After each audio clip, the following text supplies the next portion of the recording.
どうしたものかの。これは殿様、何か悩み事でもあるのですか？おお、アキンドか。良いところにおったわ。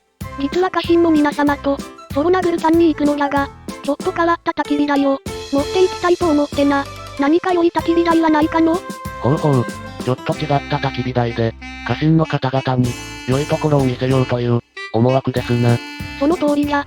今までの焚き火台の評判が良いからの、次はどんな焚き火台かと、家臣の皆様の期待を感じるのじゃ。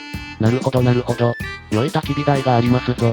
MAGZ のラプカはいかがでしょうか？ほう、ラプカとな。詳しく教えてくれぬか？かしこまりました。MAGZ は、キャンプや釣りを愛する、クリエイターが集まって、作られたメーカーです。オリジナルな発想で、面白いアイテムを作っています。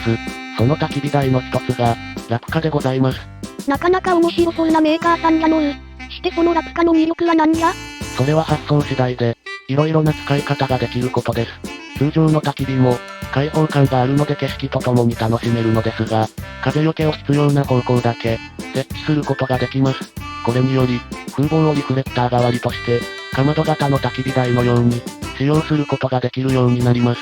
かまど型の焚き火台といえば、トンビもあったかかったからの、このラプカも、冬も暖かく使えそうだの。その通りです。しかし、ラプカの自由さは、それだけではありません。調理も色々なことができ、ロストルの間を利用して、ピザなどを焼くことができます。上から熱が加わるので、ピザの上のチーズがカリッと焼けます。またサイズが、350×390×345mm くらいで、重さも約 1.9kg ぐらいと安定しているので、流木などを立てかけて、焚き火ハンガーとすることもできます。詳しいレビューは概要欄に貼っていますので、見てみてください。それだけのスペースがあれば、同時にたくさんの料理が作れるので、一気にキャンプ飯が作れそうだの。しかしなぜサイズがくらいなのじゃ？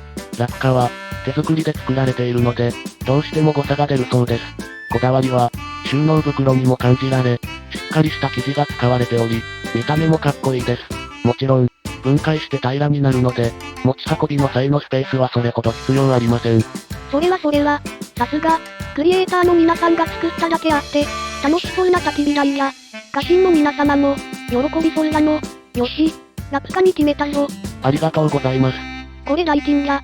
それと、ついてまいれと申されるんですね。おお、よくわかったな。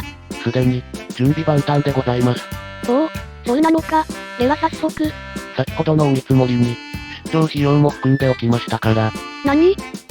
そうなのか？さあさあ、参りましょう。そうなの。